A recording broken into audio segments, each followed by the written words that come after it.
Mr. Tiberi is recognized. Thank you, Mr. Chairman. Thank you for your leadership. Great witnesses. Little time, so much to talk about. Thank you for your testimony. Mr. Levin may have missed last week with respect to the VAT issue. Clearly, there were witnesses from other countries who said that the VAT issue and the corporate tax reduction were two separate issues. So I just want to remind everybody on the testimony from last week's hearing, Mr. Stutzman, I hope your testimony on pass-through entities right on. I hope you have some influence at Treasury and can talk to them about their thoughts on pass-through entities. In Ohio, we've lost a ton of jobs, 400,000 jobs, 600,000 jobs in the last 4 years. We've lost corporate headquarters in Ohio. The new governor has stopped that. We're open for business again. So we're not only competing against India, we're competing against Indiana. And by the way, for the two of you from Illinois, we're open for business. You can come look at Ohio to headquarter as well. Don't just look at Dallas.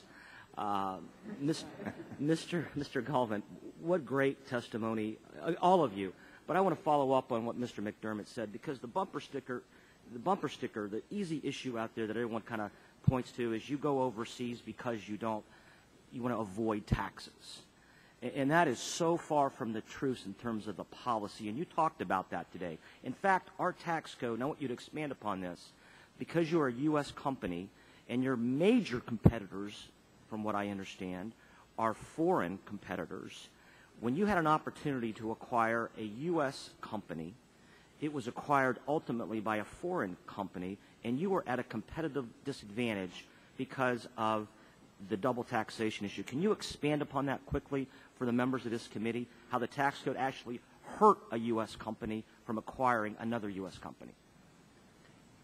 In my testimony, I talked about the acquisition of a company headquartered in Providence, Rhode Island, APC, in 2006.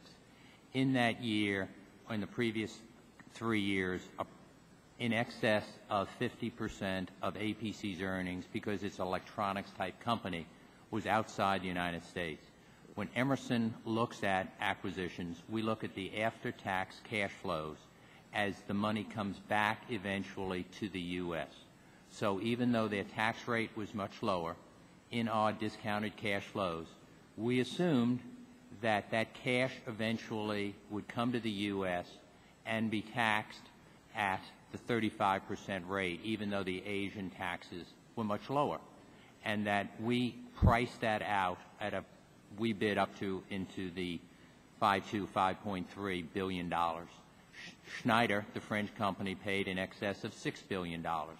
We looked at the difference in the cash flows out of the international earnings in perpetuity from our estimates, and it would have exceeded $800 million, because if you have a 10% tax rate in Asia, we would have been paying an additional 25% tax rate, bringing the cash back to the U.S.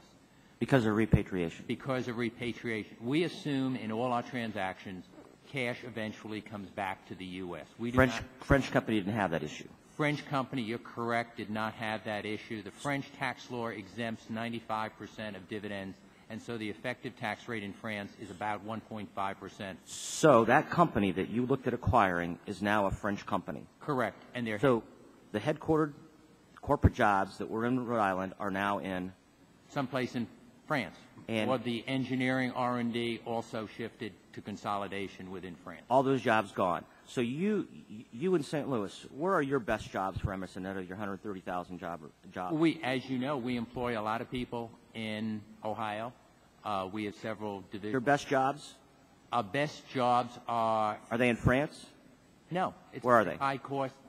Our best jobs would probably be in the U.S. as far as the competitiveness of high-tech areas. So when a corporate headquarters leaves, their best jobs leave. Have you seen that in St. Louis?